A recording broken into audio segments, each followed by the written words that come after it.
Hi, everybody. It is the middle of September, the 15th.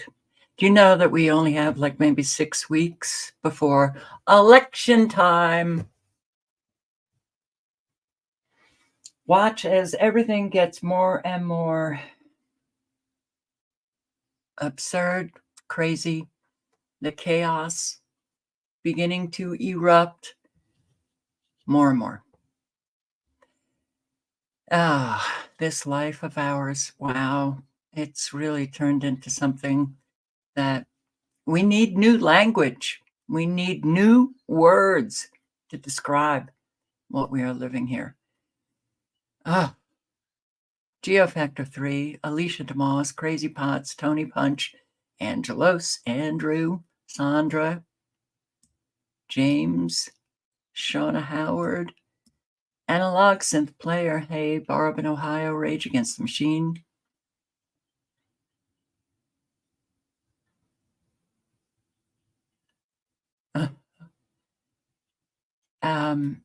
Sorry, I was reading Rage's comment. Jane Northrup, hi. Oracle 11, hello. Silent Walk, Stack Stevenson, nice to see you. Boy, Stack. Years and years and years and years, right? It's always nice to see those subscribers who have been on the road, this road, for a very, very long time. Hypocrites Matrix, L, thank you. Yaz, Will Soaring, Miss Blanche, hello. Sheepdog, Patriot, Joni, hi. So, it's a mess. It is truly a mess. A mess that can only be cleaned up by the people uniting and taking action. That's it. No. You're looking for a savior? I wish I had a savior. But there's no savior. It's not Trump. Sure as hell ain't Harris. And it's the people. So since we don't have the people willing and able, this mess is going to get dirtier and dirtier. So look at up, Carol. Oh, sorry. Look at radar. So this has been hanging here in Missouri. Well, I came here about an hour ago, took a capture because I thought maybe they'll start moving this. See how it's going up north and in westerly direction.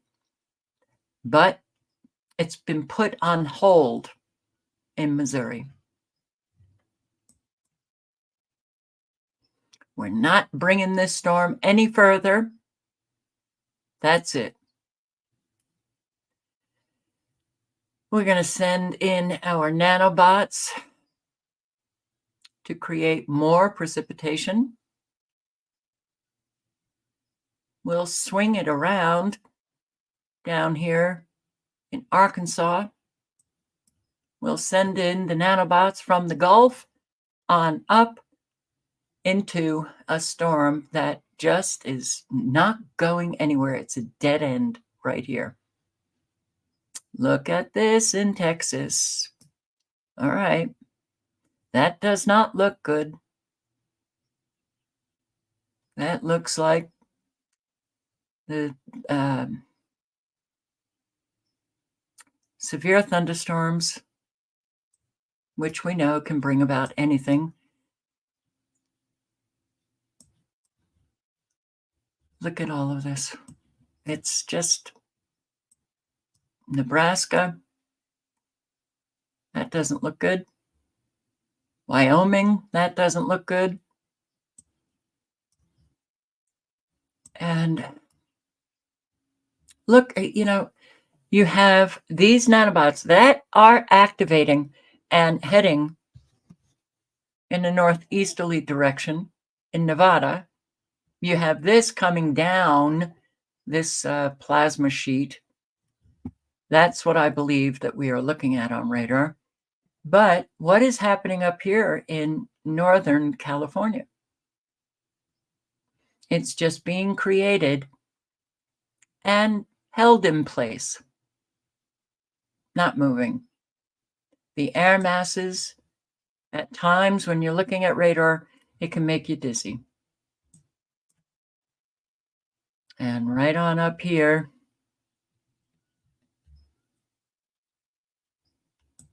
was it last night that I showed these frequencies? Pretty much in the same area, except wow, that is a pretty fierce, extremely low frequency blasting through Long Island into Massachusetts, well, into Connecticut and Rhode Island, yeah, but also into Pennsylvania, New York State. Not good. Delaware. It looks like they're coming out of Delaware, actually.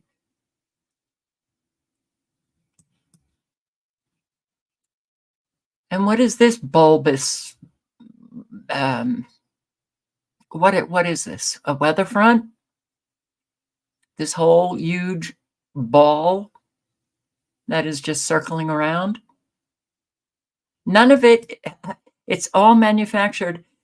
And no, you're not going to get the truth from your mainstream meteorologists. They are all, excuse my French, and I don't like this term, but it comes to mind, lying scumbags getting a paycheck and they are not doing the job that they are supposed to be doing, which is informing their viewers with the truth. We've got Arizona, Nebraska, Oklahoma, Utah, Wyoming, Santa Cruz, Cochise counties in Arizona, Davis, Salt Lake, Utah, Nebraska. You got the counties of Chase and Hayes, Wyoming, Goshen, Platte, Wyoming, Fremont, Oklahoma, Kiowa.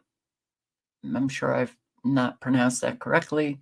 Washita, and Dundee and Hitchcock, Nebraska. Okay, I will post the link. Be very careful. Be prepared for anything. I'll post the link for the radar site as well.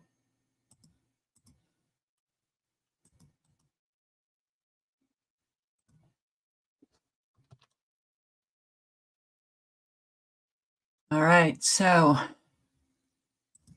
the weather, well, airport fire, 115 homes destroyed.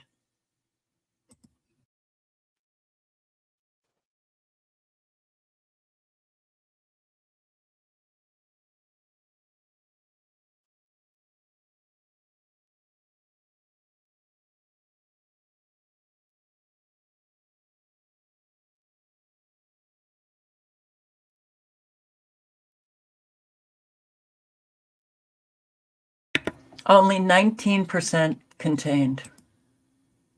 But what is happening in Central Europe?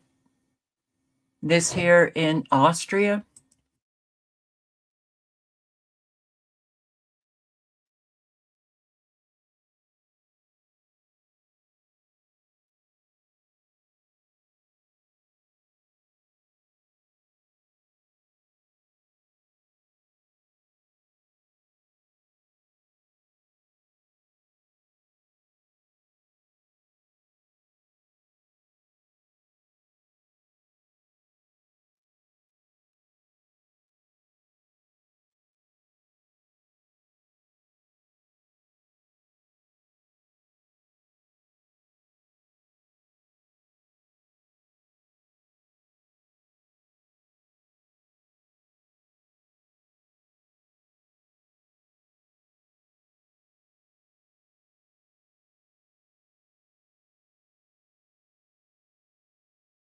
I don't know how that went down because I had it open.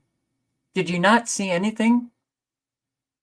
And if you haven't seen anything, I guess people didn't want to or cared to, because Dawn, you're the first person that I see seeing this, or Julie.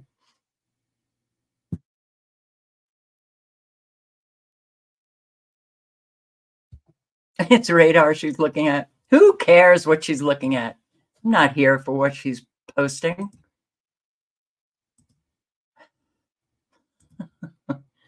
Total number of affected municipalities in Lower Austria had reached 44, with civil defense alarms prompting evacuations in several areas.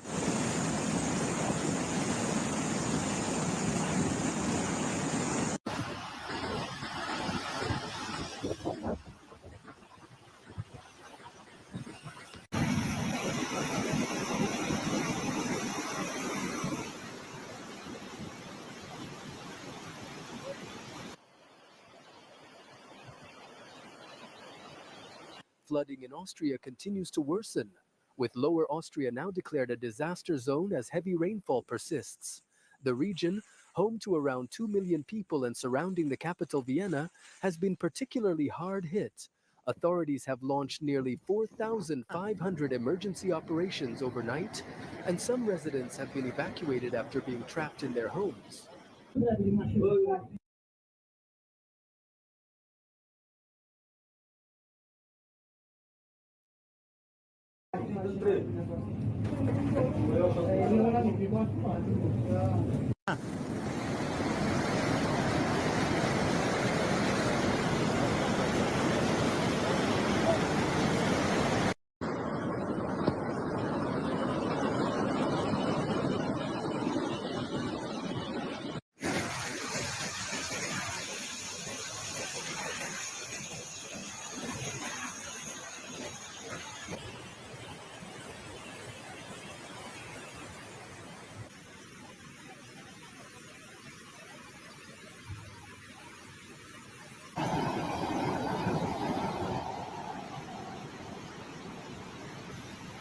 Also battling floodwaters.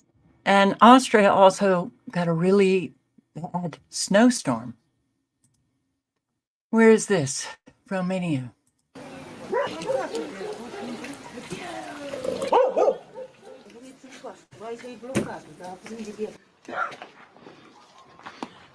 Ia uitați, aici, uitați aici, aici și uitați și Deci covoarele, totul e distrus. uitați și aici, uitați și aici.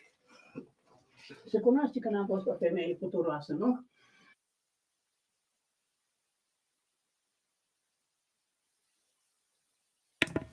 It's really bad. Floods in Europe. At least 8 people have died. They're wading through it, searching through it, and being carried through it. But there's no avoiding it, even all the way up in the trees. Much of central and eastern Romania is underwater after days of torrential rain. Locals say they've never seen flooding so bad. Sometimes a stranger's shoulder is the only way to safety. Do you have anyone? She's asked. No one, she says. I'm all alone. This man says the floods came in the middle of the night. It caught us inside the house, he says. The emergency services are urgently trying to reach vulnerable residents. And they say they won't leave any friends behind. Here's what happens when the water has come and gone. This is what's left. Damaged properties, overturned vehicles, and a massive cleanup operation. The sheer volume of water, it goes as far as the eye can see. And it's not just here in Romania. This is the Czech Republic. Homes destroyed, hospitals evacuated, floodwaters causing railways across the country to cease operating. And the country's neighbours face the same, the streets now a river. Calls for cooperation after a body was found in Poland's Kłodzko county. No niestety powtarzają się. Unfortunately, these situations are repeating themselves in many places where some residents sometimes underestimate the level of threat and refuse to evacuate. And it's their fault. Storm Boris.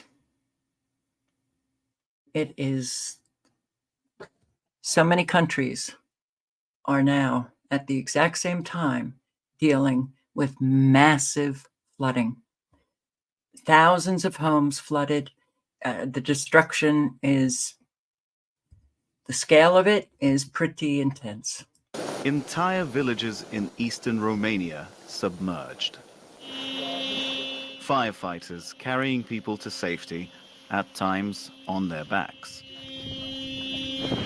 Storm Boris has damaged thousands of homes, trapping people as well as livestock.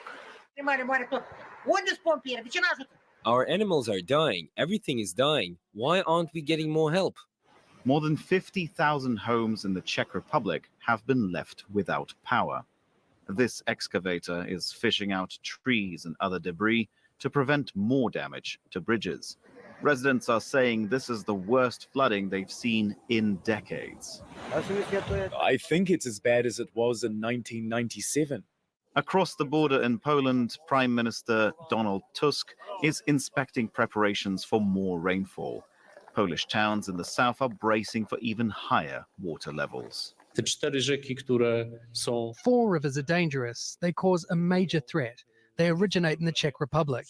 The water levels there are of key importance to what happens a few hours later on the Polish side. Forecasters have warned some regions of Eastern and Central Europe could see a third of their annual rainfall this weekend alone. Dmitry Medvedenko, Al Jazeera.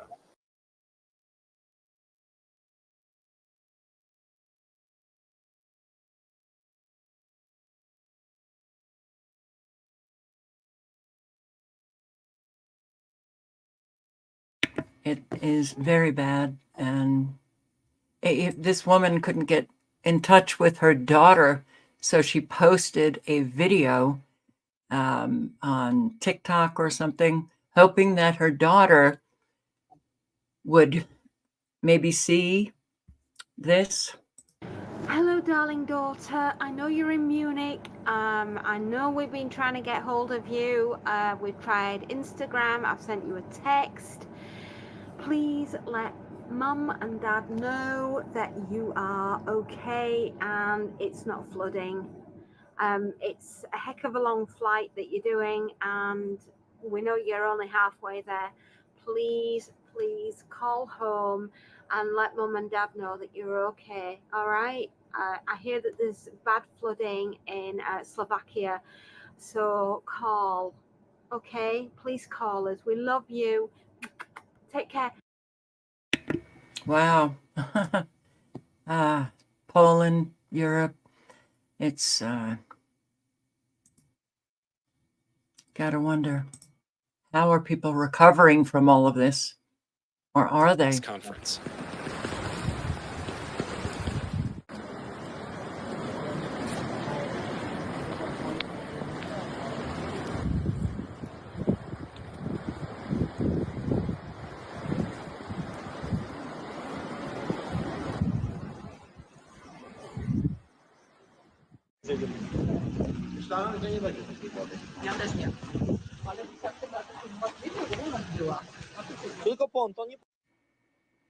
Sandbanks. Elsewhere in Romania, floodwaters ravaged rural communities.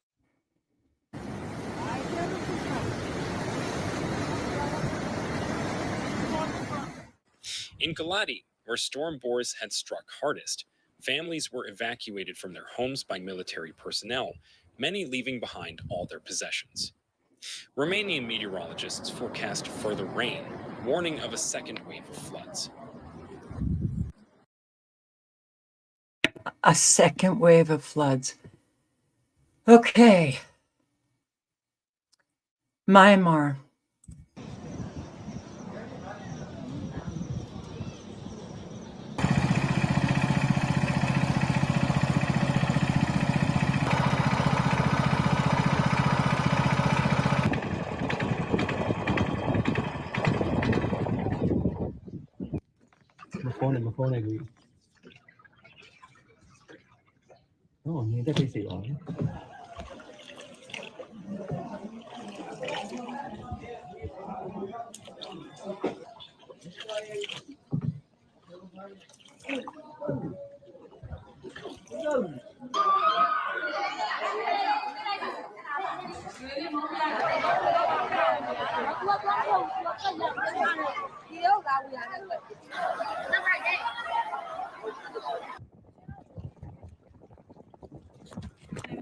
Hundreds of thousands displaced.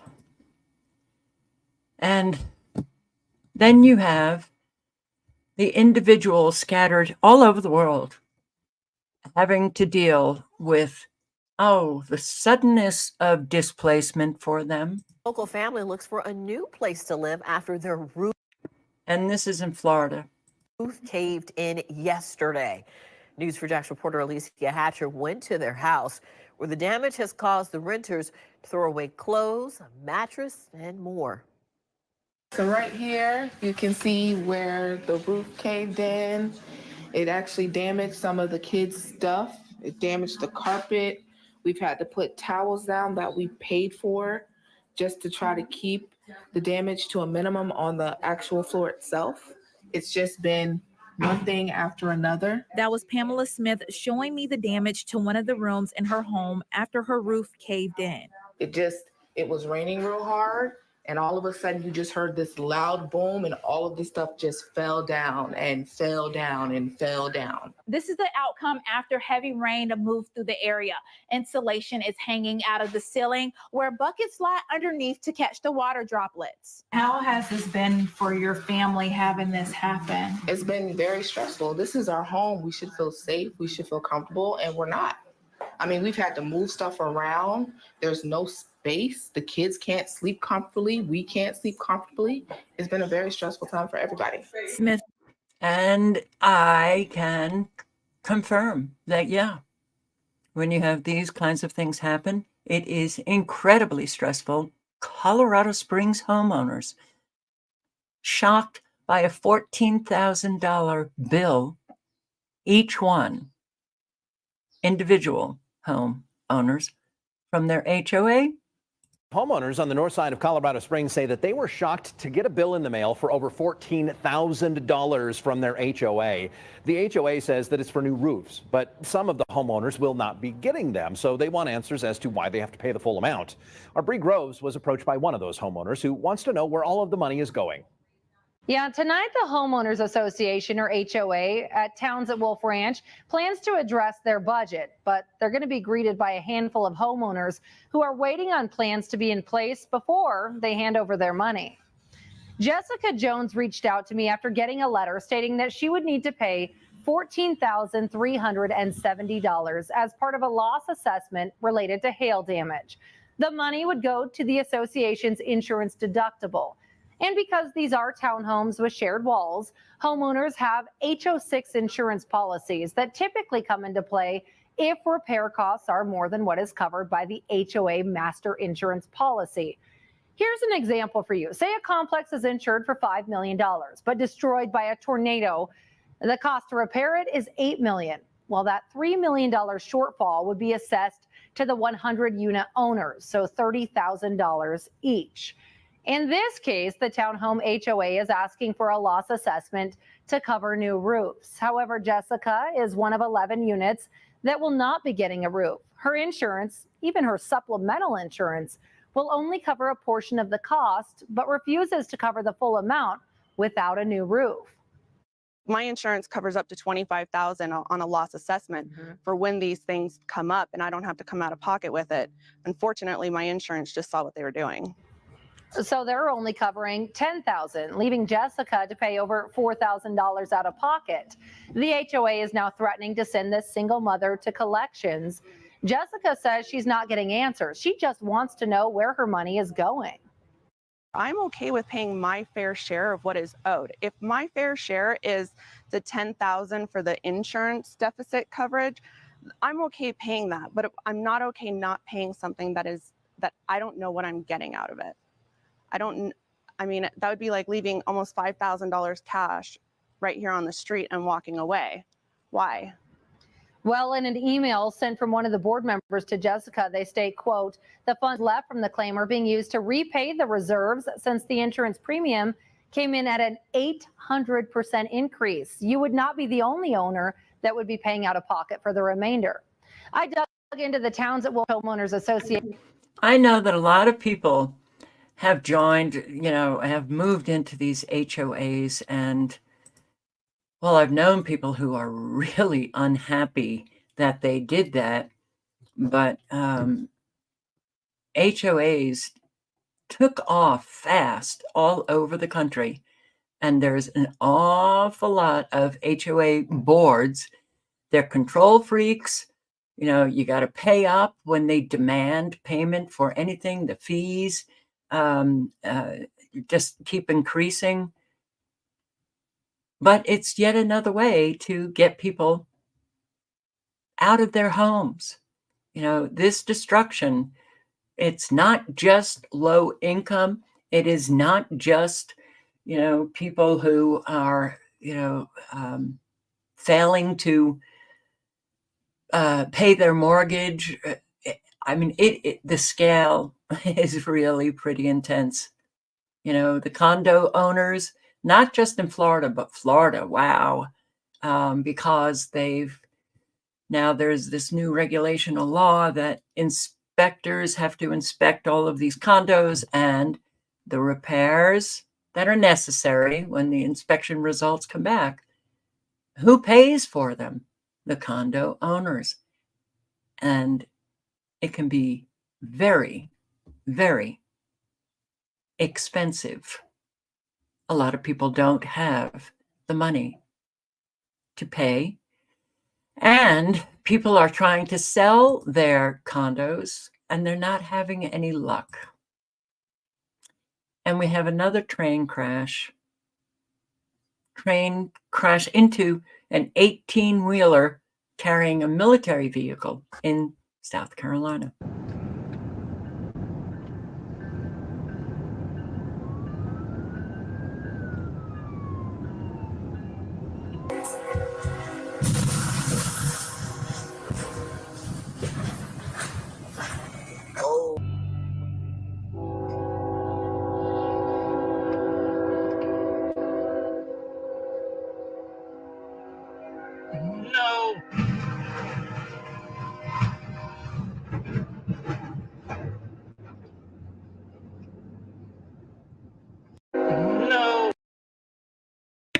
Doesn't it look like that 18-wheeler? Is it stuck there? Why isn't it moving along?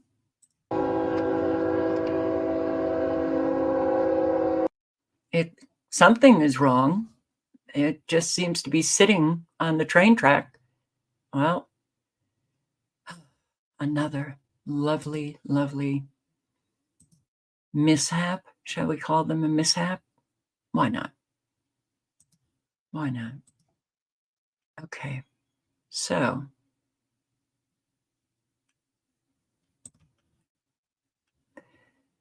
the economy. So we have the weather warfare. We have the economy.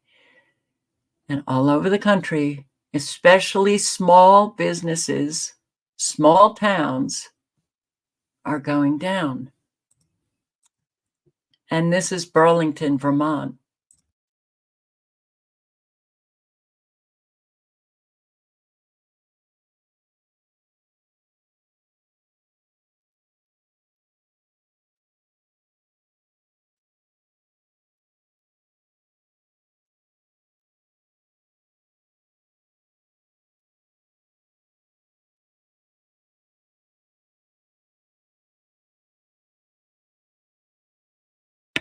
Sorry.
Okay, what is going on here?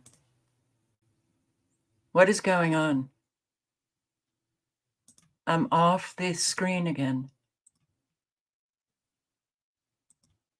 Sorry, I don't get it. That's twice now.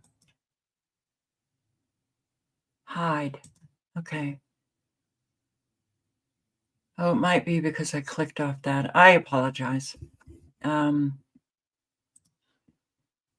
Okay, Burlington, Vermont is really, Vermont was known as a very safe state, filled with liberal Democrats, but Burlington is like the biggest city in Vermont, and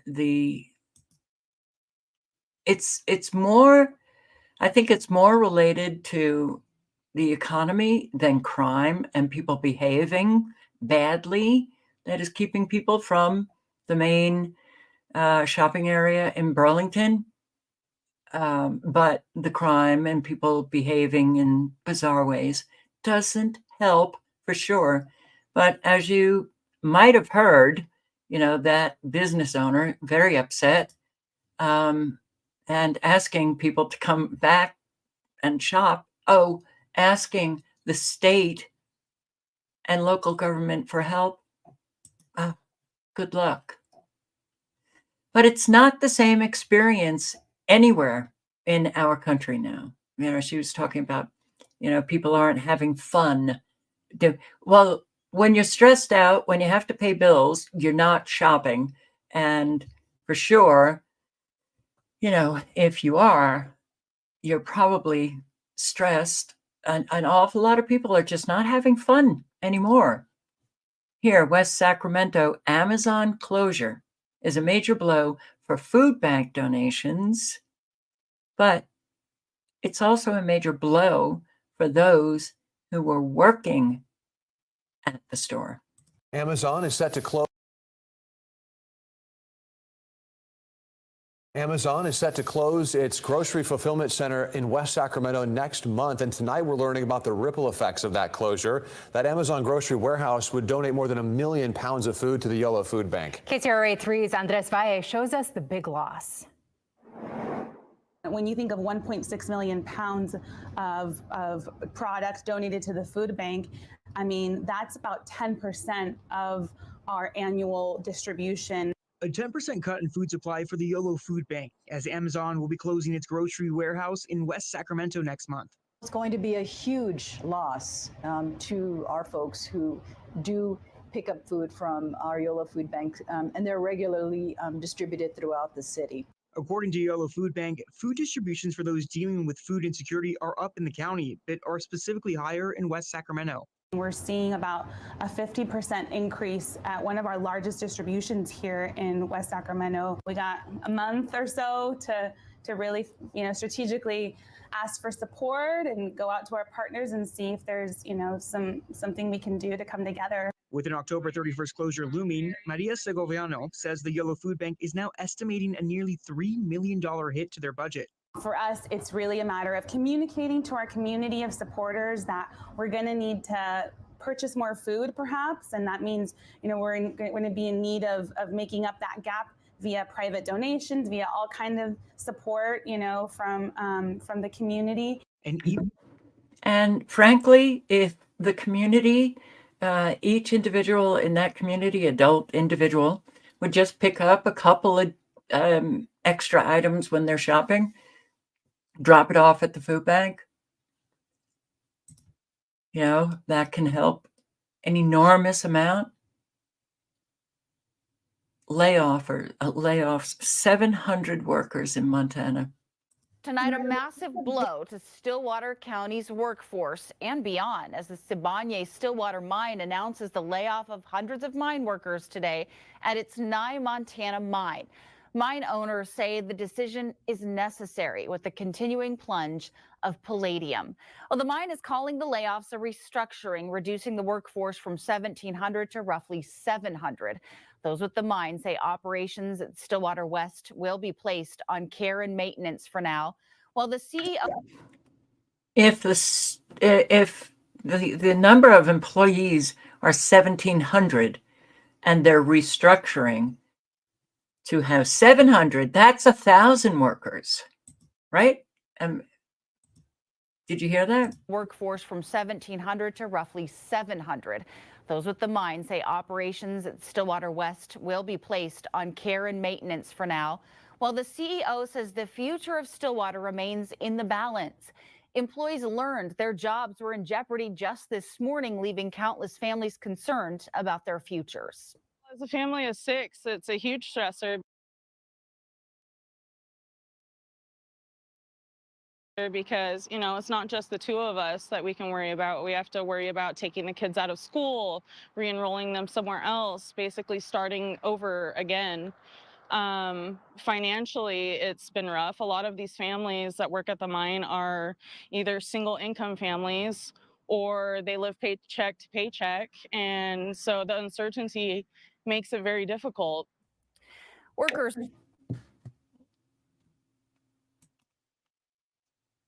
Stunning Fed warning, dollars dead, inflation won.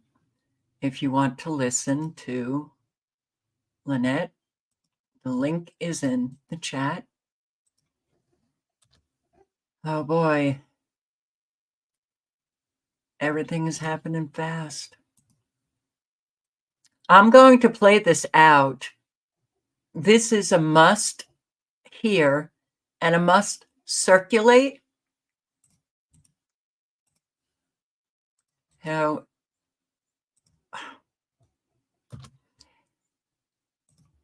the amount of money, the amount of tax dollars that have been stolen from the American public, and it's been going on for many decades, and Americans sit back and do nothing.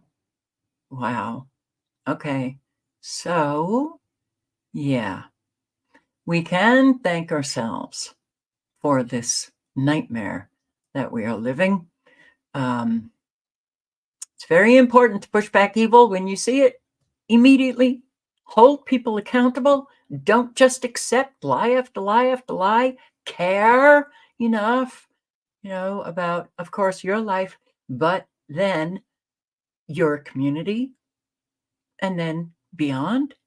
Very important. Well, I think we missed the boat on a lot of that. And let me give you the history. In 1994, the New York Fed and the Federal Reserve bought shares in the Bank of International Settlements. The Bank of International Settlements is the central bank of central banks in Switzerland, and operates above the law. They have sovereign immunity and enjoy it in many respects. And they can receive and hold money secretly. They can keep money on their balance sheet secretly. So the Fed bought shares and made their relationship with the BIS much closer in 1994. In 1995, a budget deal basically crashed and burned in October. And it was then that one of the largest pension funds, or the president of the largest pension fund in the country, said to me, they, whoever they is, have given up on the country and moving all the money out starting in the fall. And it was that fall, October 1997, when money started to go missing from HUD as well as the Department of Defense. As of today, there's $20 trillion between 1998 and 2015 missing from DOD, and $1 trillion missing from HUD. The other thing that started to happen when that money started to go missing, Polly, was what I call the Great Poisoning. So literally, it was the next month after the budget deal crashed that OxyContin was approved, and the HUD predatory lending started, and the pill mills started, and really the targeting of the low-income neighborhoods started, including the roundups coming from the private prison movement. And so undocumentable adjustments then skyrocket.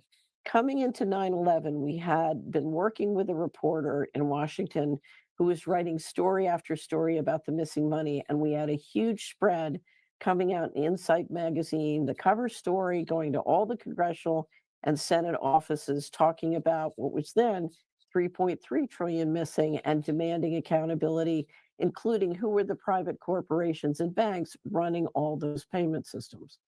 And we expected that story. It was going to be run on September 15th, 2001. That Monday, so the day before 9/11, Donald Rumsfeld gave a press conference at the Department of Defense. You can see the video up at the Missing Money website at Solari. And he announced that the Department of Defense was missing $2.3 trillion. And we assumed he was trying to get ahead of our story. Well, we know that wasn't true. The next day, 9/11 happened. James Corbett has a wonderful video called 9/11 Trillions, where he describes how many of the offices that were blown up at the Pentagon and the World Trade Center related to securities and other financial operations, very much connected to the money that was disappearing. In fact, we were told that the office at the Pentagon that was blown up, or one of the offices, was the location for the Office of Naval Intelligence Research Group that was investigating the missing money. And so the rest is history. The Patriot Act had passed, and then the DOD got huge appropriations, and nobody really cared about the missing money. So let me go back to the chronology again. So fast forward, Carolyn and I kept tracking the missing money and kept tracking and tracking. And then in 2015, the financials came out, and it was the greatest missing money in 1 year. The DOD was missing 6.5 trillion in a year. And I started to talk about it publicly. I kept talking about it, but needless to say, nobody was really picking up on it after James Corbett made that great video. And so Dr. Mark Skidmore, who was a professor expert in budgeting at Michigan State University, heard me, and he said, "Oh, wow, she must be wrong. It can't possibly, the Department of Defense can't be missing, 10 plus times its total budget in a year." And so he went to the financials on the DOD website and discovered, actually, I was right.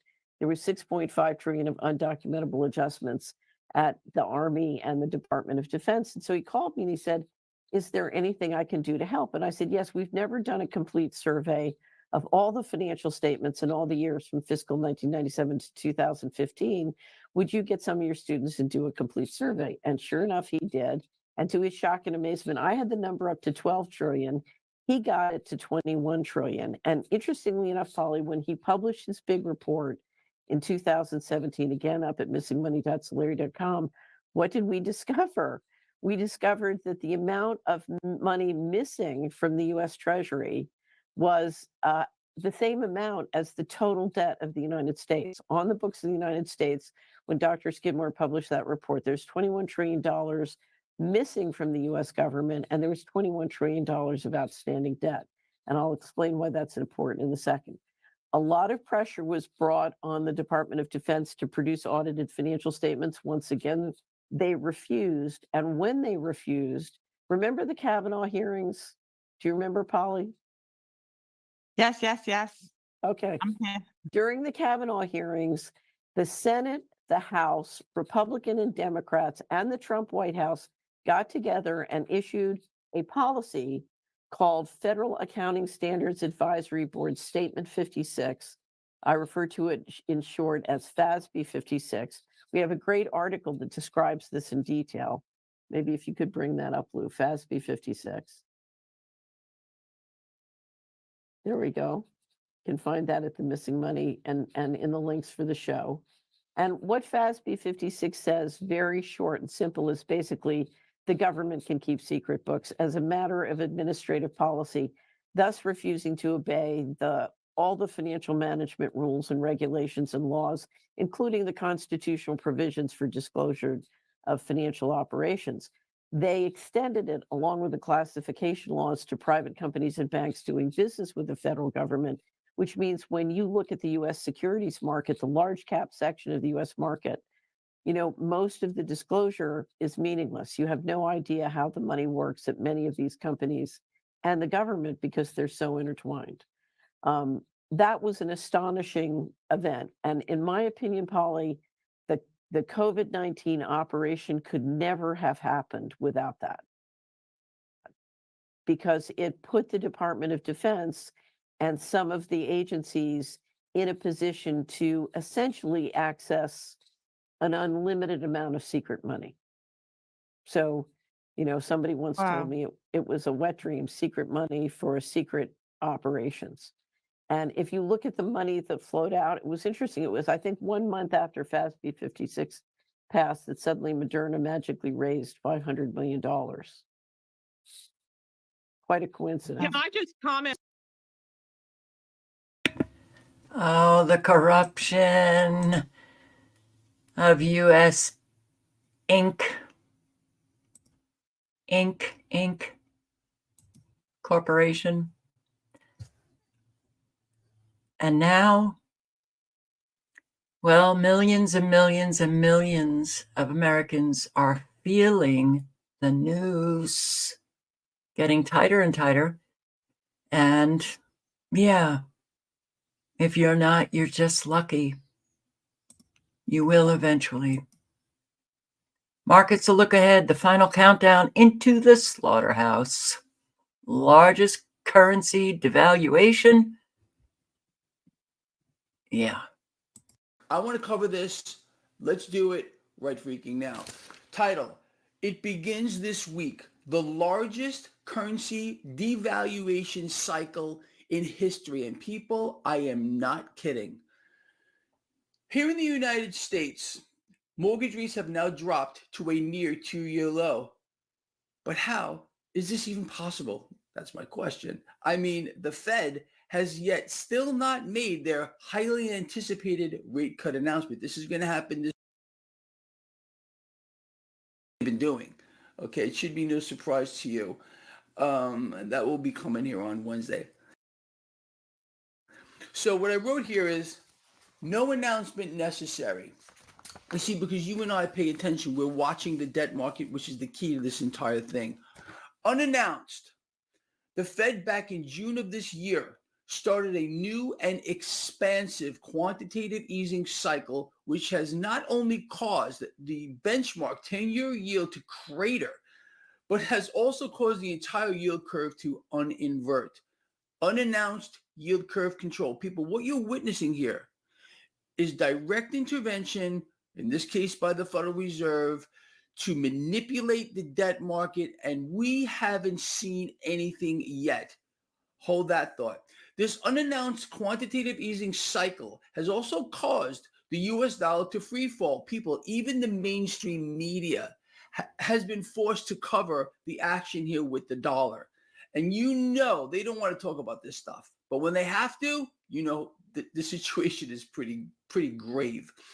A central bank cannot just cut rates without also causing the currency to lose purchasing power. No brainer here. Are we on the same? So you were kept unaware that the Fed had already begun a massive easing cycle back in June? Well, how would you know? I go on to say, the mainstream media, not a single financial channel is talking about it. Not a whisper about this by Fox Business, CNBC, Reuters, Bloomberg, etc. However, the truth is always hidden in plain sight, people.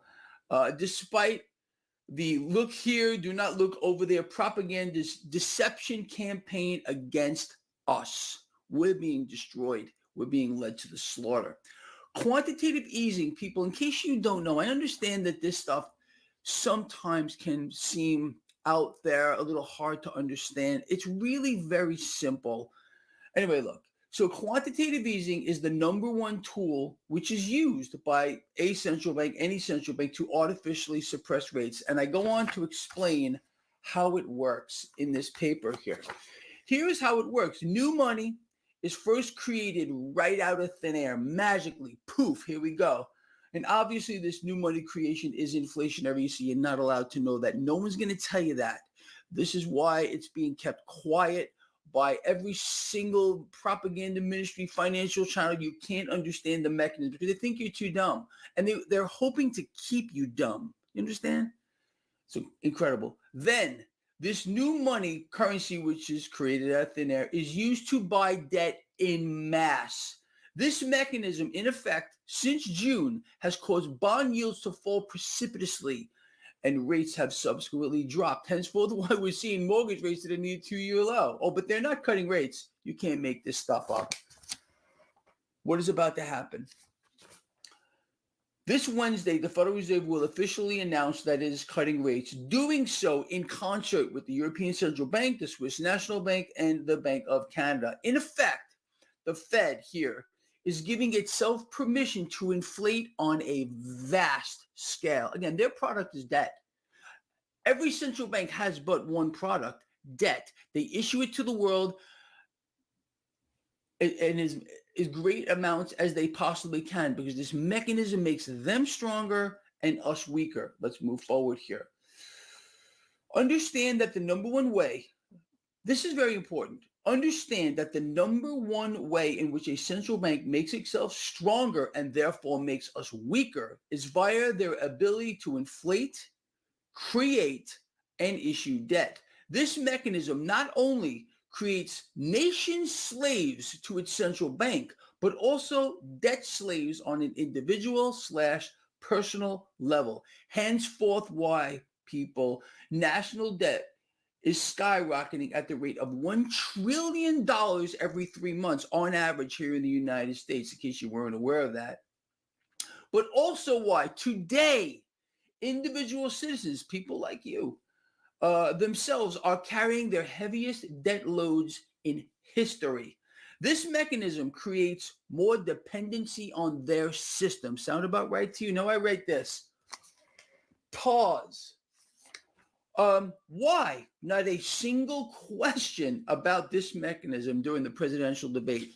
You're not allowed. And you're not going to be hearing it at all from mainstream media, government officials. They are bringing this economy down, the world economy down, fast.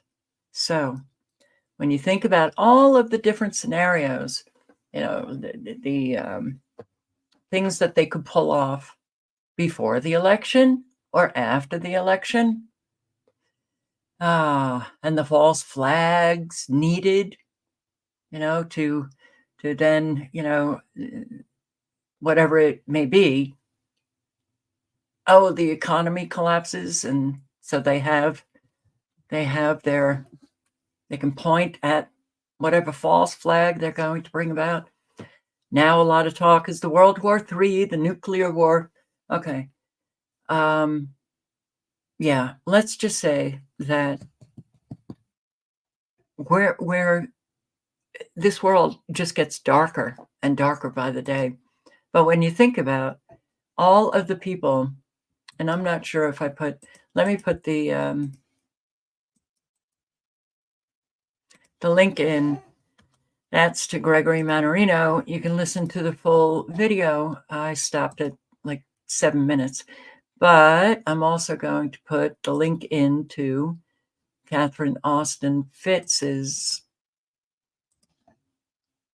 video, so you can circulate it.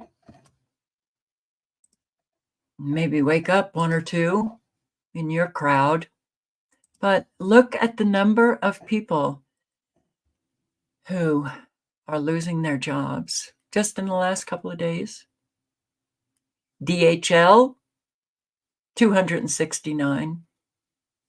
And I'm just going to go through the big layoffs. Adient in Missouri, 172. Kimray, 120. Thunder Mist Health Center, 124. Seattle Startup, 45. Charles River Labs, 650. Sabine Stillwater in Montana, 680.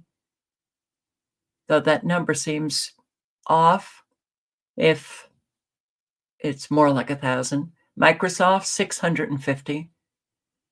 Price Waterhouse, 1,800.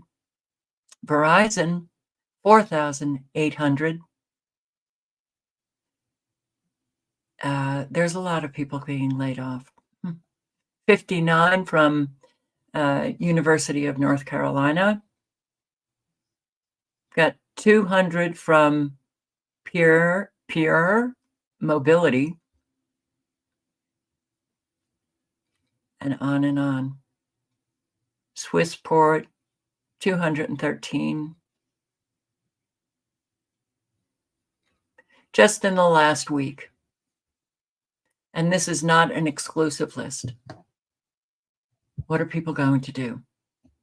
There are no jobs out there. We're looking at not only the world collapsing, but the two-legged collapsing all around us. And here, economy is changing, and you should be worried. Call me crazy, but I feel like when you apply for a job and they give you like X amount of money, they should be giving you the amount of money that it takes to live in that area. And I don't know like if I'm clearly missing something, but I feel like in today's society, we are not getting paid the amount that it takes to live. Something just doesn't seem right with like the wages that people are getting paid. Now,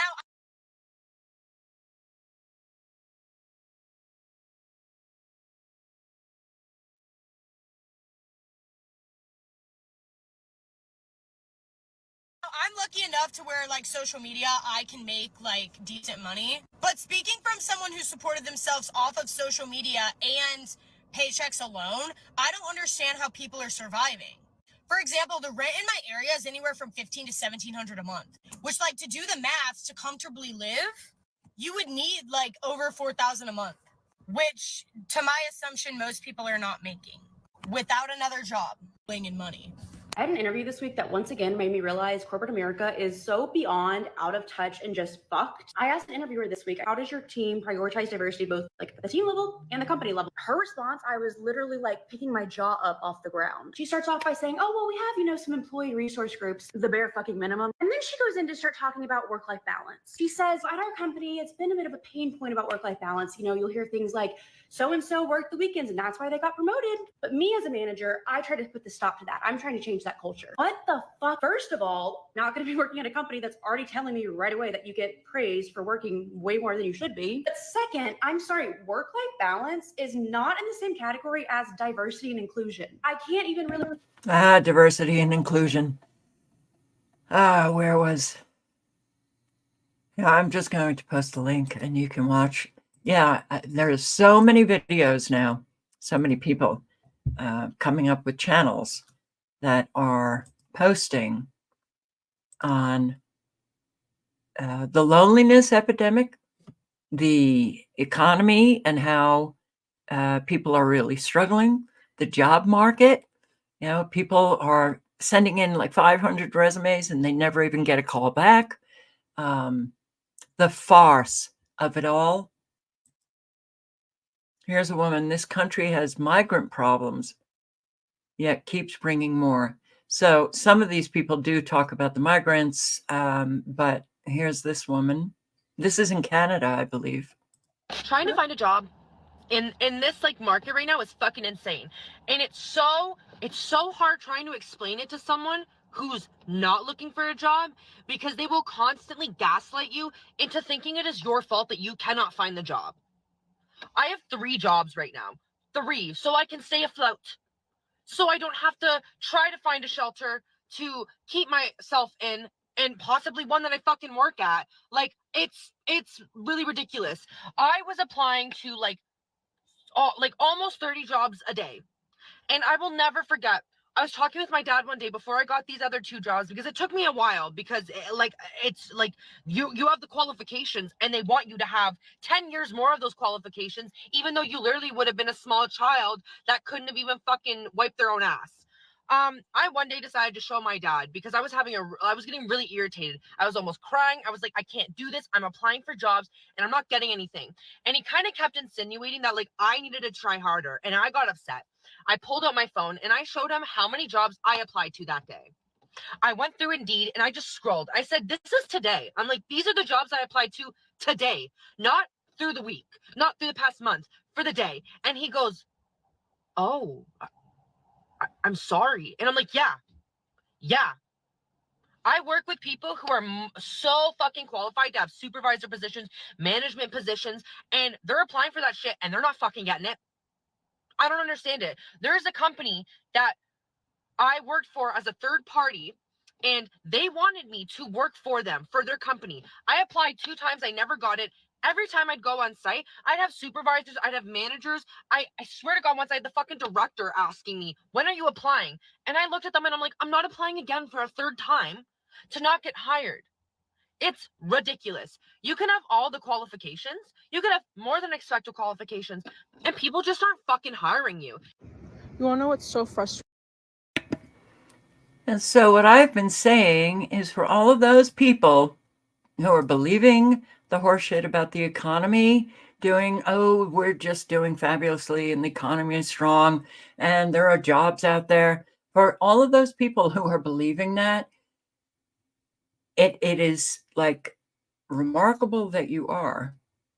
But a whole lot of people want to believe these lies because they do not want to help, their family members or their friends, or, even acknowledge that, yeah, they're having a hard time. So perhaps give them some solace or something. No, so she was talking about her father, saying that there are jobs out there, maybe you're not working harder. I'm, paraphrasing. And then she shows how many jobs she has applied to, and nothing is coming back. This is unfortunate that, so many people who are facing reality, and it's not fun, and it's very difficult, and it's scary and stressful. And then you have an awful lot of people living in a fantasy land that,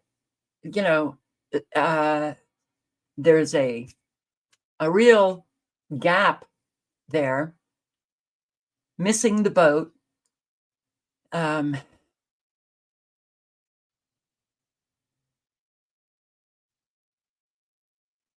Yeah, it's really very difficult.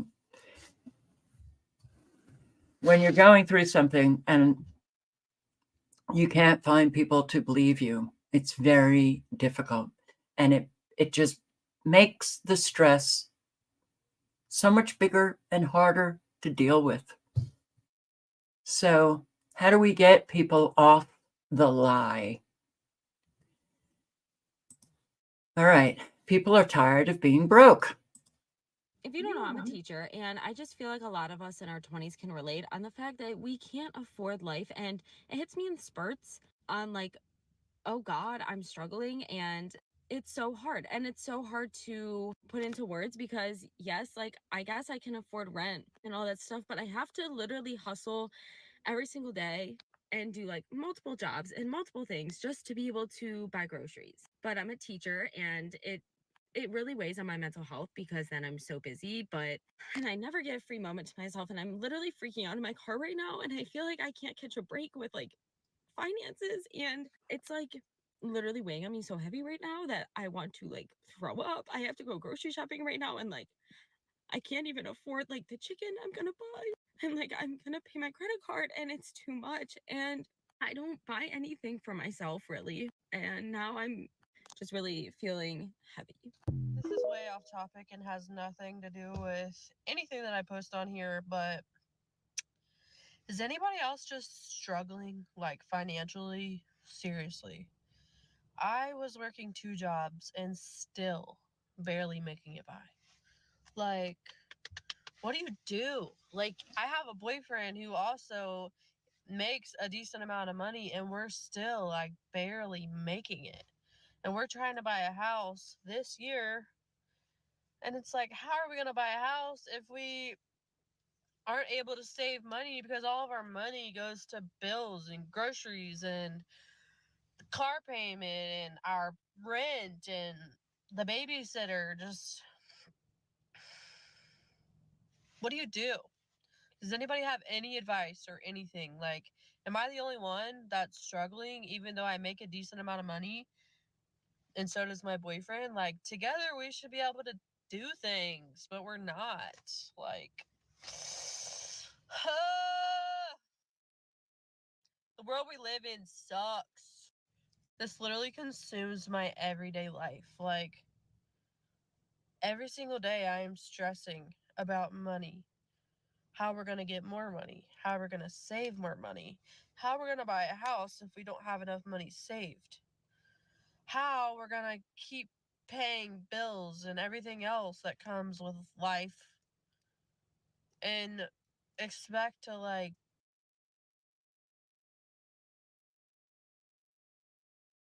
and our rent and the babysitter. Just what do you do? Does anybody have any advice or anything? Like, am I the only one that's struggling even though I make a decent amount of money? And so does my boyfriend. Like, together we should be able to do things, but we're not. Like,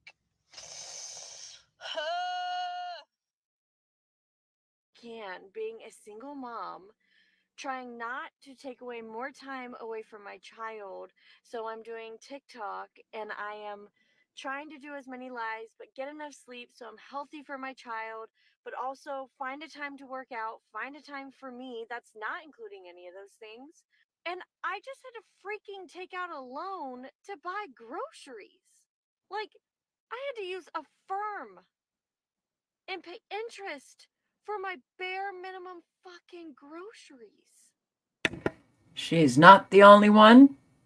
So there are now buy now, pay later services for groceries. Yeah, that means the economy is really doing swell. Telling you, and I've been saying this for 13 years, everything falls under the umbrella of the lie. If people could just be honest, wow, what a world we could be living in. But nope. The liars and the acceptors of the lies.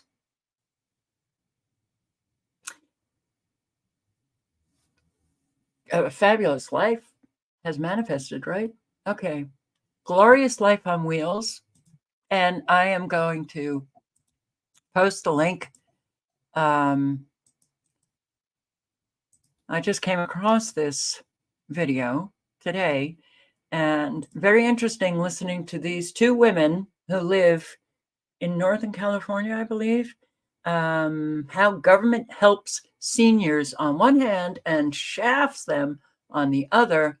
And they're talking about this increase in Social Security that they get, I think $200. And then all of the other, benefits that they get. Well, they have to pay more if they're on food stamps. This, I've heard other seniors talk about this, that suddenly their rent has gone up in like assisted living places that are, not private, but public. So, oh, great, you got a raise, Social Security, but then it never really manifests in your pocket. But here's this woman talking about it. I wanted to first start off with talking with you about your situation and some of how the idea of the government giving with one hand and taking away with another hand applies to you and applies to a lot of seniors. So what is your housing situation right now? I live in affordable housing here in Northern California, and my situation went like this. We were notified that we were getting a rent increase. I received $200 in the increase. For Social Security? For Social Security income increase, exactly.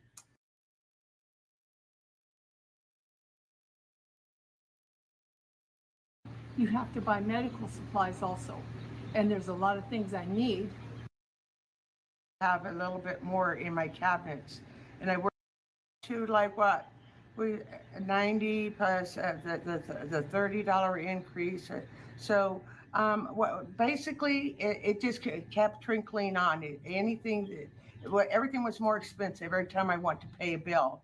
So basically I don't see the $200 increase. I'm still living on my credit cards to pay for my food. My budget has not changed one bit. I will tell you this, here in Northern California, I worked at the food bank over here in our county. Mm-hmm. And I worked there to subsidize and try to have a little bit more in my cabinets. And I worked through there through COVID. And what happened there was I saw the government or whoever is in control of this, they released the emergency food at the right after the COVID time Mhm. because of the population that was coming into our country. And that's all I want to say about What do you mean they released it? They released the emergency bank food to distribute out because we have an overflow of population So they took the food out of the reserve. Okay, so you had some reserves, and they took all of your reserves, eh? Because they could not meet the demand of the new Okay. population that came Okay. into. So basically, and we won't get into this because it's all political, Yeah, but basically, The illegal migrants is what she doesn't want to say. That food went for the migrants and not the people in Northern California that need the food. All right, I'm just going to post the link again. It was interesting listening to these two women, but everybody is getting screwed in our country badly, very badly now. Not everybody. Some people are still comfortable, which is, pretty remarkable.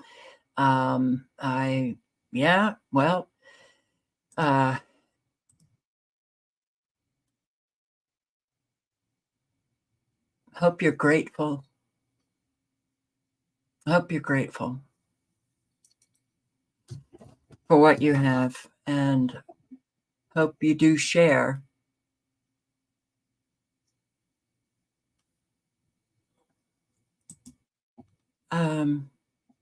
My computer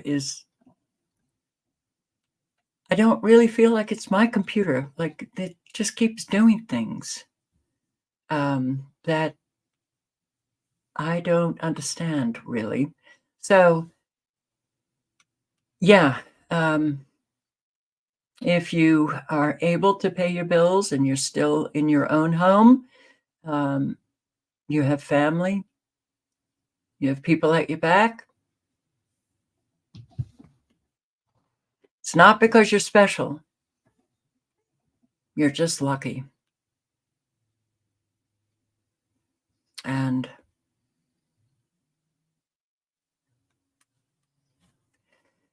there's a lot of subscribers that I have that are not so lucky. And I wish that we could figure out a way to help them, right?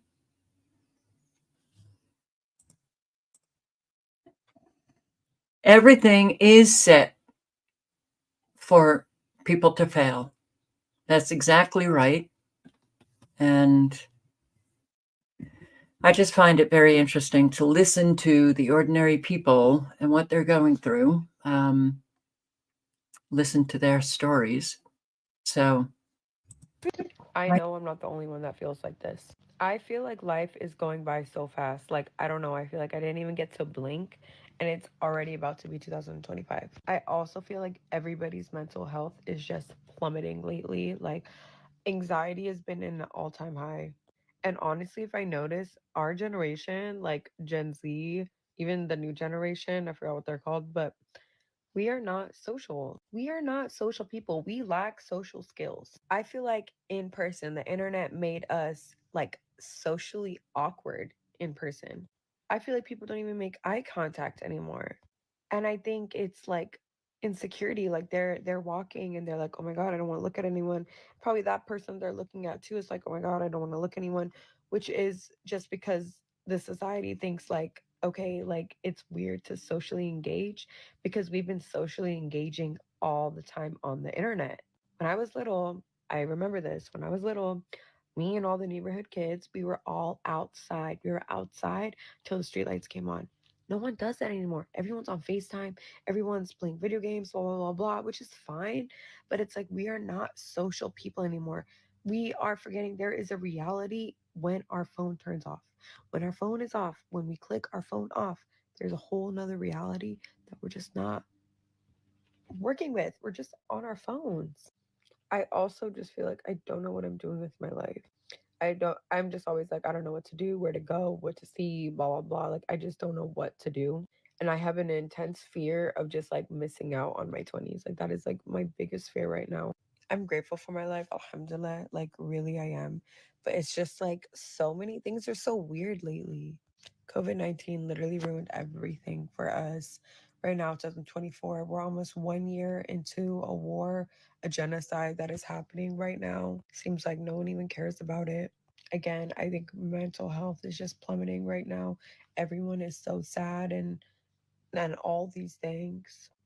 It's more of a godless society right now. I feel like it doesn't even matter what religion you are, no one follows it anymore. It could be any religion. I just feel like no one listens to it. I don't know if you guys understand what I'm saying. I'm just like, oh my God, it's just so weird. Off the side note, like I'm watching Peaky Blinders and I'm just looking at like how life used to be back then. And it's just so, obviously it's not nicer, but it's like nicer in like a social setting. No one played around in that generation time era. Everyone plays around right now. They had so much goals back then. We don't have that much goals as we do now. Don't get me wrong, I am working on just having more hobbies. Like I'm reading more, I go hiking every morning. I started rock climbing, which is really cool. Like here's the book I'm reading. I'm reading every day. I love it, but it's like we're trying. It's okay, we're trying. I have $10 cash, not even my money given to me. And I need 5 of those dollars and some change to get cat food for my cats, because otherwise they're not going to have any food to eat for another week and a half. And I try to go into Burger King just now to get just a chicken sandwich, just a sandwich by itself, the stupid long chicken sandwich on a hoagie bun that used to be like $2. And that shit, why is that shit $5 now? Every sandwich on the goddamn menu is $4.75 to $6. And there is no chance that I can eat something right now because there's nothing less than $5. Not even Taco Bell, man. Fucking beefy 5-layer burrito is $4 now.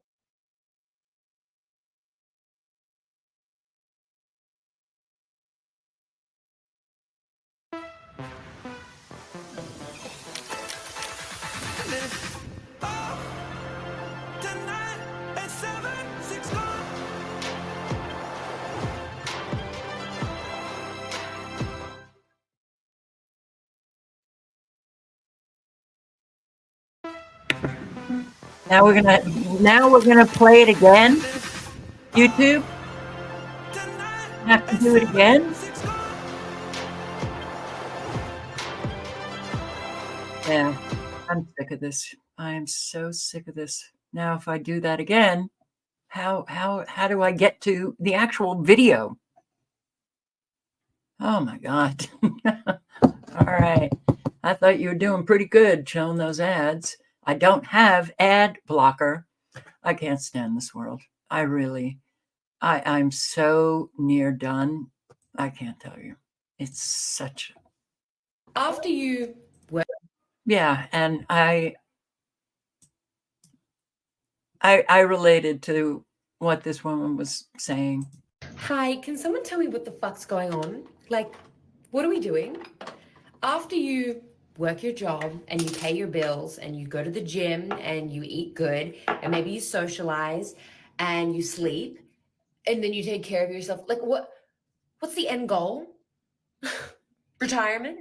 No. Even when you meet your goals, you travel, you save up for something financially, you buy a house, you have a baby. What then?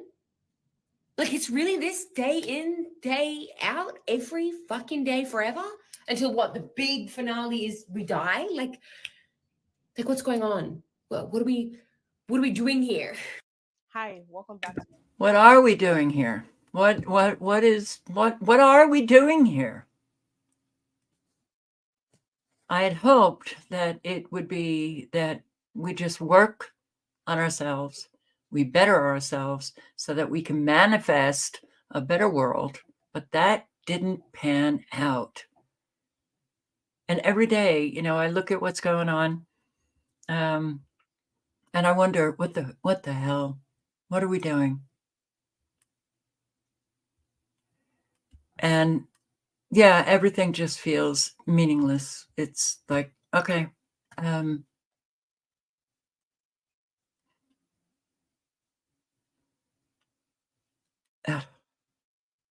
it's sad. It's really sad. This is the fruit of our collective selves. Yeah, fabulous.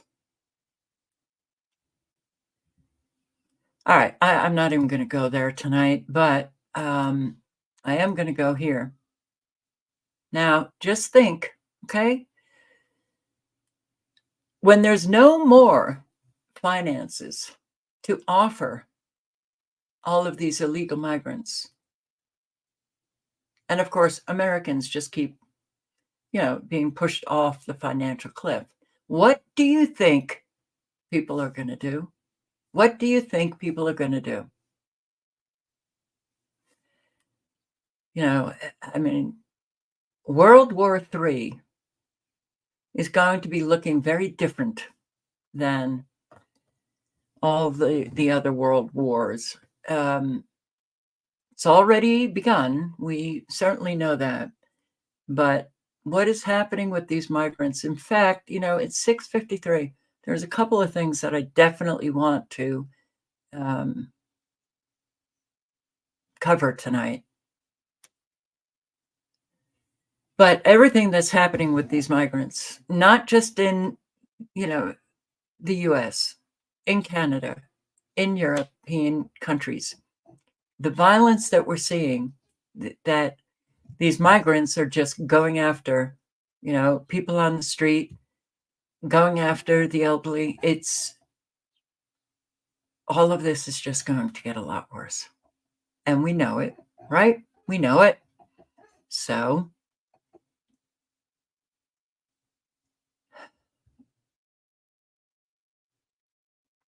millions of suicides when they lose their phones.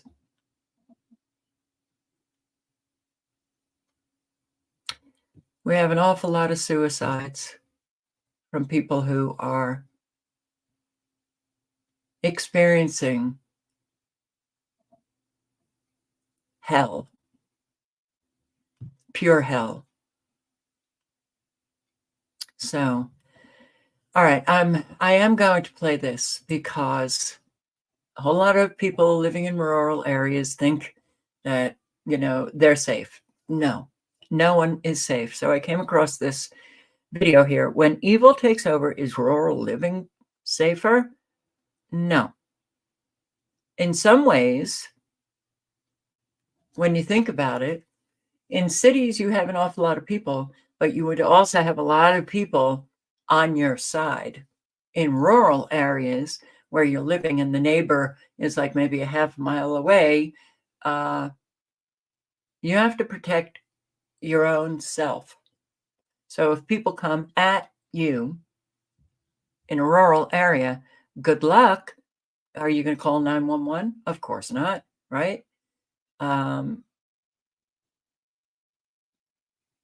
he makes a good point. It was a point that I made in Montana with the subscribers who live there, that it was, an awful lot of people in their town knew what they had.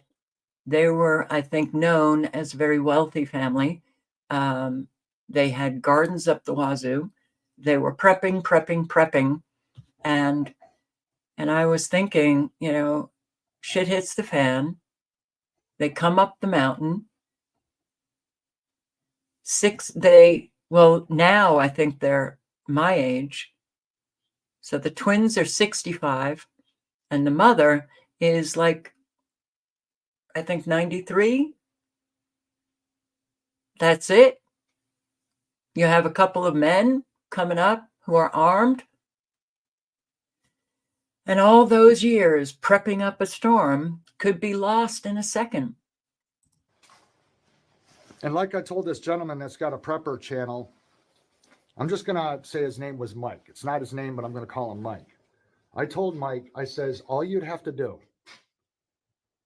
if someone wanted to take you out and take everything that you prep for, everything that you stocked up and saved, all your hard work would be gone in a nanosecond, because this is all you'd have to do is. Well, he's also, in the very beginning, he was talking about where he lives, right? Okay. There's 100 acres of woods on one side, 50 acres of woods on another side. I think he said, 140 acres, to the east of him, all woods. So there he is. Right? Okay. Walk outside of your house, anywhere on your property. And if there was a sniper in the woods, up in a tree, just beyond a bush, use one round to take you out.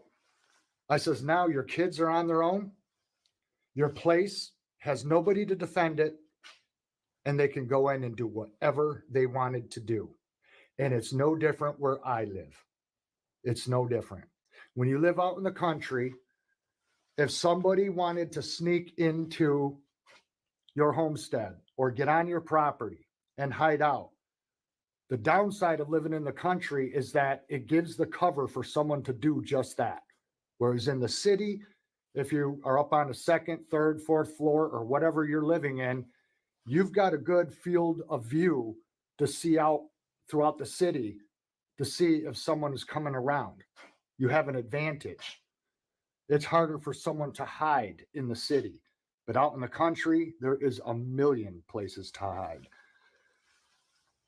So when I think about being prepared, all you can do is be prepared if nothing violent happens. If you're left alone, you can store up your own water. You could store up your own food. You could store up batteries. You could have solar panels, all the things that you've heard about for many, many years on YouTube with what all people are doing. You could stock up and have everything that you would need: extra clothes, extra supplies, extra ammunition, some extra guns. But if it came down to something that was violent, something to where somebody was just going to take what you have, unless you got a whole army of people to stay on your property with you to help defend it and take shifts defending it, it's not going to do you any good, you guys. The reality of the situation of these people that are living in this false illusion that they can go about it themselves and do it themselves would be among the dead the quickest. It is almost impossible to do anything by yourself and go about it alone in this world today. Voila. Yeah. I've been saying that, that's why I talk, just try to establish some community, because if you're an individual or an individual family, good luck. Good luck. If people know your business, and they can't find any food, where do you think they're going to go? So, it's really, okay, well, and when you see that we have all of these migrants coming from all over the world, military-aged men, millions and millions and millions of them, all I can say is good luck, Americans. Yeah. So the Biden administration is ready to give another $1 billion in benefits to Haitian migrants.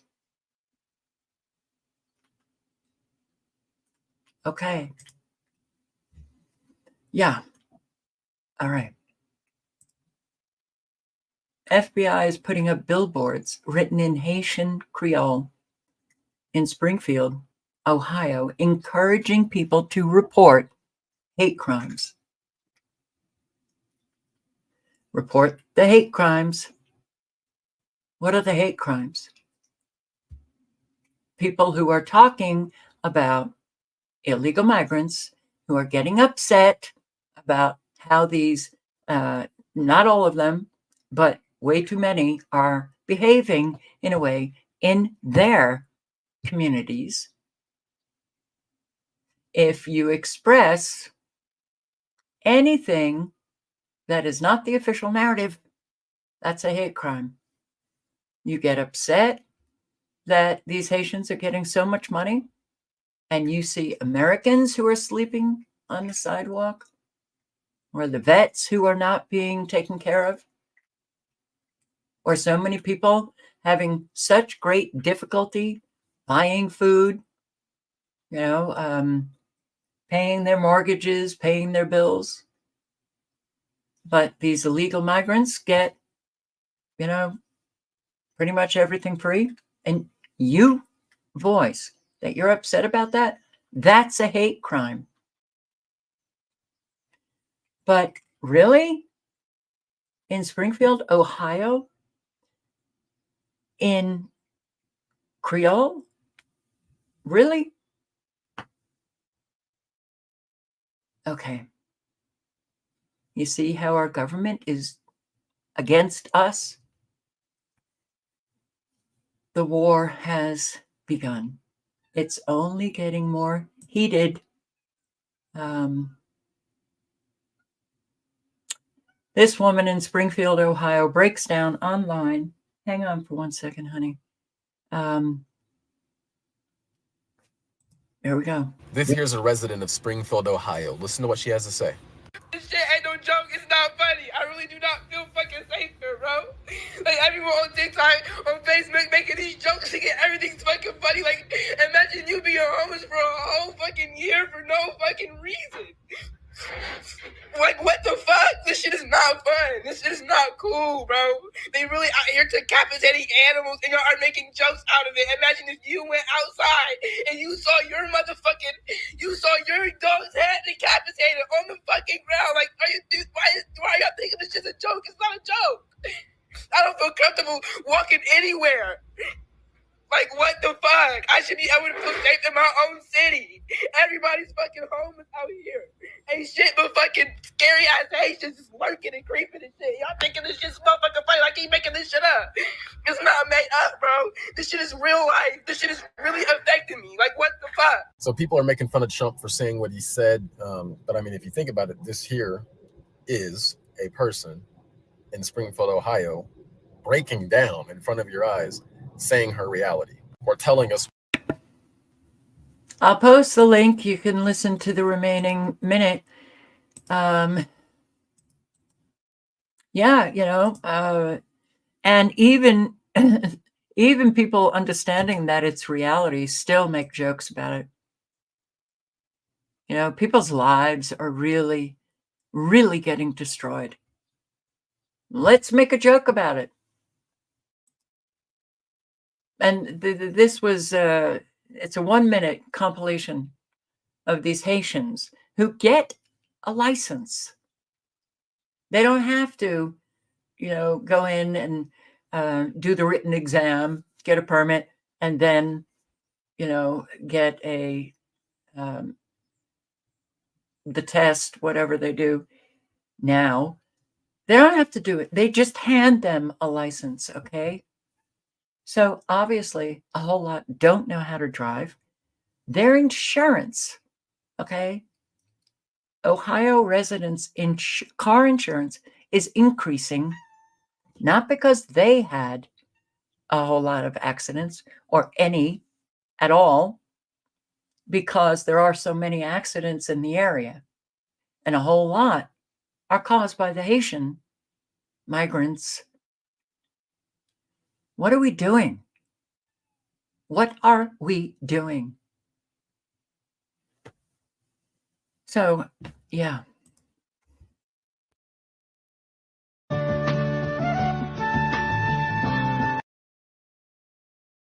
I can't play the music because I'll get a copyright strike.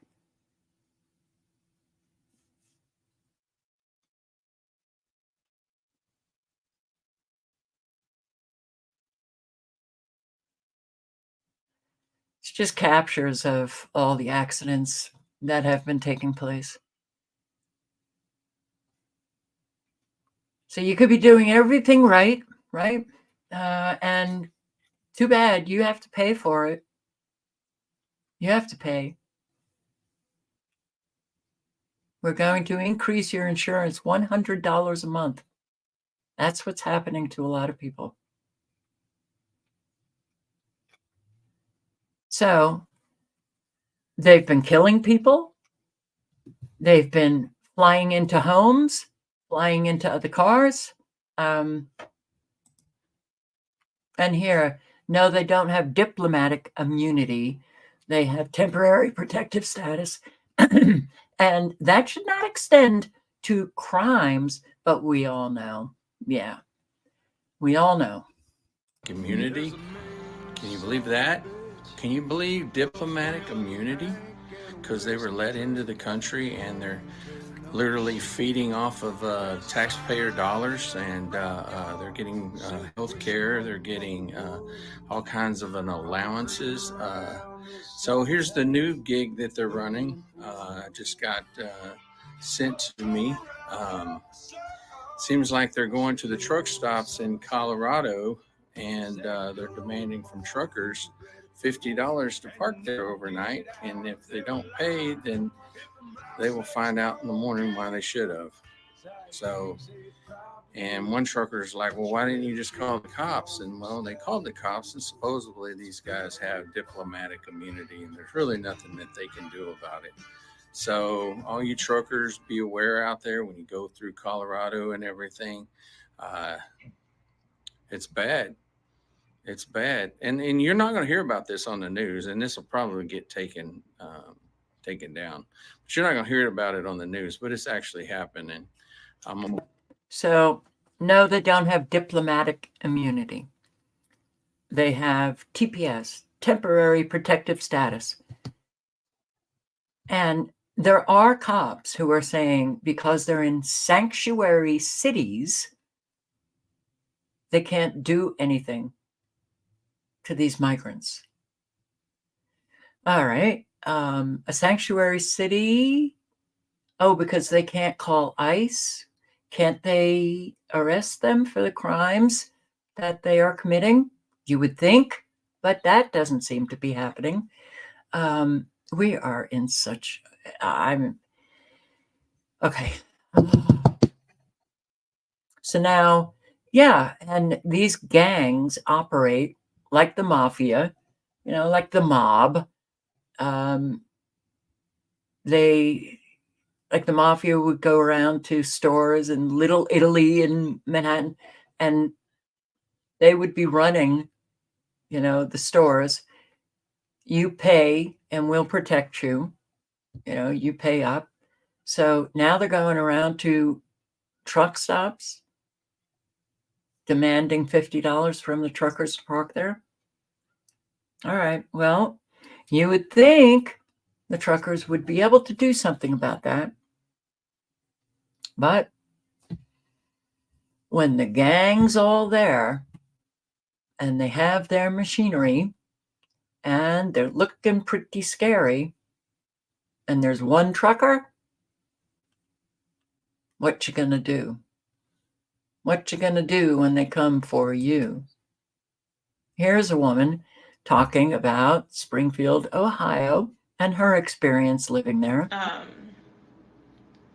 I don't ever hear a lot of women talking about this, but when I do talk to women about this, they do bring it up and they do say the same thing. So I know I'm not the only one, but I've been stalked through stores by Haitian men. It's to the point where I would tell them like, hey, stop fucking following me. And it's not like, oh, you're just being nervous. They ain't really following you. Yes, bitch, they're following me. If you go to the milk aisle, go to the freaking detailing section and go to the toy section and go to the toilet seat aisle, go to the dog food aisle, and they're same ones who are following you around, they're stalking you. They're stalking. So I always tell them, I let them know that I know that they're stalking me. I don't know if that's a good thing or not, but anymore, I do not go to the grocery store by myself. If I do go by myself, I'm on the phone with somebody, I'm watching my surroundings, and best believe I have something on me. But so that also sucks. Another thing that I've fell in love with the gym. The gym has been my second home. here lately, I just can't really stand going into the gym. There's some days where I have to wrap a jacket around my waist to feel comfortable going into my gym. It is a unisex gym. There's men and women there. But I've never really felt like I wasn't welcomed in my own gym. I will say that. That's one of the things I hate about the biggest thing the biggest thing I do hate about it right now is the gym right now. But you know, they're in there working on themselves, that's good. But when they're in there watching women to the point where they're rubbing their junk and stuff, it's gross. It's giving foul, it's giving nasty, it's giving get the fuck out of my gym. So that's also going on. How wonderful. And okay, so apparently they're eating cats, cooking them on the streets of Italy back in 2020. Non si mangiano, qui da noi i gatti si tengono in casa, come se fossero figli nostri. Non è che io fai Non ho cosa, non ho cosa, non ho cosa, non vuol dire, qui non siamo, dove vai tu? Dove vai tu? Ora ti mando io in galera, te ne vai in galera, te ne vai, vergogna. Okay, and this is just, right, yeah, okay. It's very upsetting. It is just, I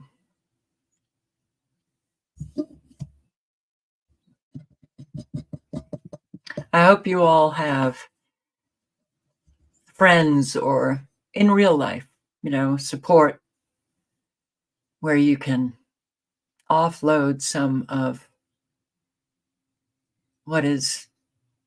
how you're feeling about what's taking place today, because it's very hard to just deal. So the other things that I wanted to bring to your attention, all right, there are cinnamons apparently with a lot of toxic lead in them. Let's see.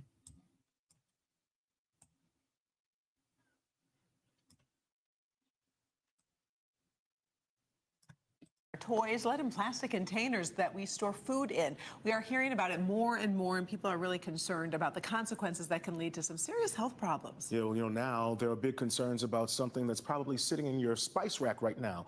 Rhonda Walker is breaking down the results from Consumer Reports' latest round of tests. It's probably one of the last products you would expect to contain high levels of lead. Consumer Reports' alarming study into ground cinnamon. It's an investigation of dozens of product brands, and it does reveal that some have high levels of lead while others have little to no. Here's the list. It's a common spice in many kitchens, but certain brands of cinnamon may be hiding a dangerous secret: toxic lead levels. Consumer Reports tested 36 ground cinnamon products and spice blends with cinnamon. 1 out of 3 contain lead levels above 1 part per million, the threshold that can trigger a recall in New York State, but not nationwide. Okay, so a recall in New York State, but not throughout the nation. And if you have any of these cinnamon products, Mimi's products, Zara Foods, Belle Lafang, Deep, I can't see that, but Badea, Yuyi brand, Rani brand, EGN, Paras, Bowl and Basket, Three Rivers, Spicy King. You might want to throw it out. We don't need more chemicals, but we sure do have an awful lot. We're saturated in just, this country is just toxic. Everything's toxic. You know, relationships are toxic. Work is toxic. Food is toxic. Air is toxic. Water is toxic. So tired of it. Brag. Okay. I said not too long ago who did they sell Bragg to? Some actress. And she has an association with Bill Gates. but I can't remember the actress's name. But this, from the family selling this to, corporation, it has changed.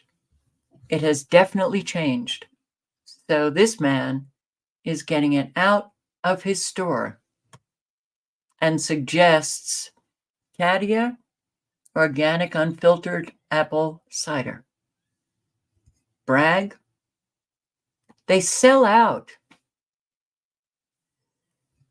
Yeah, a whole lot of the vitamins and the supplements and the Amy's and all of these that were really good products years ago, the smaller companies, they sell out to the corporations. Everything changes then. And Soul Spring, which is actually a part of Dr. McCullough's organization, vinegar. I had to remove Bragg's liquid vinegar from the store. When I opened my store in 1979, one of the mainstays was Bragg's vinegar in the bottle with the mother, made for about 100 plus years. Unbelievable as far as anecdotal, and now research has shown that vinegar had so many health benefits, but we pulled it. We pulled it from the store shelves of Nutrition World. Why is that? They sold out to a capital investment company, and I've been in this industry, like I said, 45 years. 95% of all companies who were homegrown, who built a wonderful business on ethics and fantastic quality, it almost always decreases within the first 2 years of that capital company buying it. And it did with Bragg's. I'm so disappointed. Customers were telling us constantly, it looks different, it tastes different, it's lighter, it doesn't have the same benefit. I wasn't feeling as good. So we've replaced it with two that we know that have the quality at this point. Cadia, we dealt with them for many years, and Soul Spring, which is actually a part of Dr. McCullough's organization, and I use their olive oil. It's amazing. So please forgive us if you come in and you're like, dadgummit, where's Bragg? I'll go. Okay, so I'm going to post a link just in case any of you missed the name. But where these companies are finding organic apples, that's a stretch. And how about this? Ingredients then versus now. Look at this.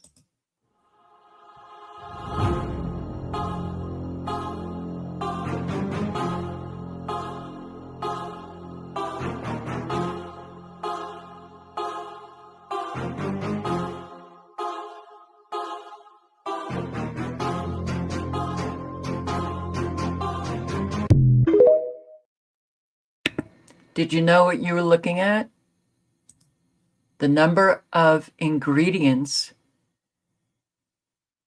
that were very few a while ago. Now the list is long. We are being poisoned. Okay.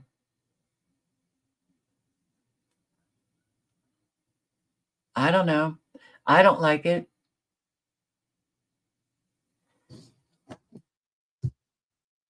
So, all right, I'm going to go through more tomorrow night.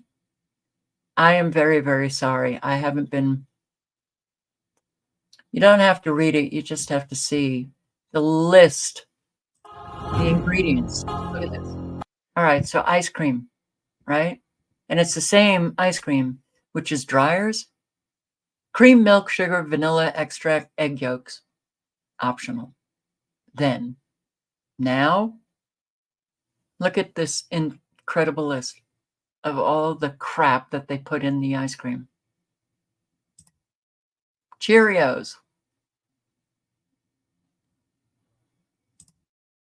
And the product may look different because they changed the packaging, but it's the same. So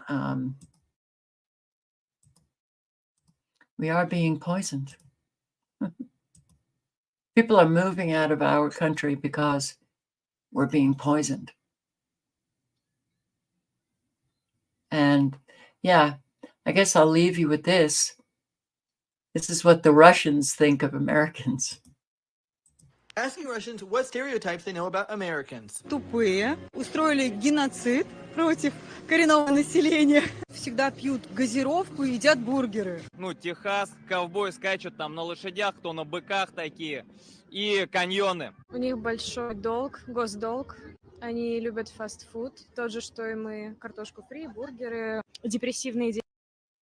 But it's not just Russians, and I guess I should read some of this for those who are just not watching. But asking Russians what stereotypes they know about Americans. They're stupid.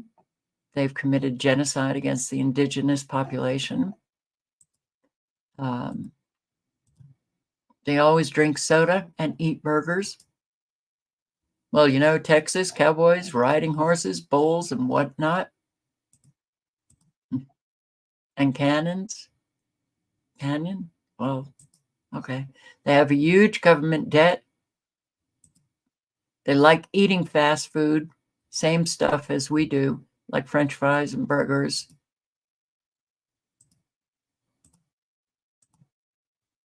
They're depressed kids. I guess they can't cook, and they don't cook. Another stereotype is that they can go down the street wearing pajamas. They never comb their hair. First of all, Americans are fat and they're also stupid. Not just Russians.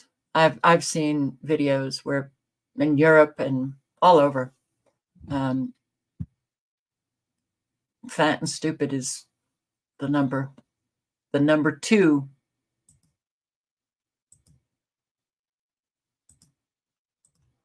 They, I guess we can get off the morally superior exceptional thing now, right? Maybe. They also have big ego. They think they are the kings of the world. Yeah. Okay. Well, thank you for showing up. I hope to see you tomorrow night, and stay safe, everybody. Please live honestly and speak honestly, and, you know, develop yourself as a trustworthy human being, you know, as a reliable human being. Keep your word and help those in your community.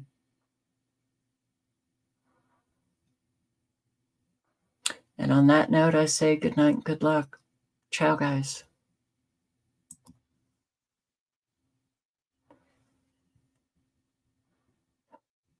Um,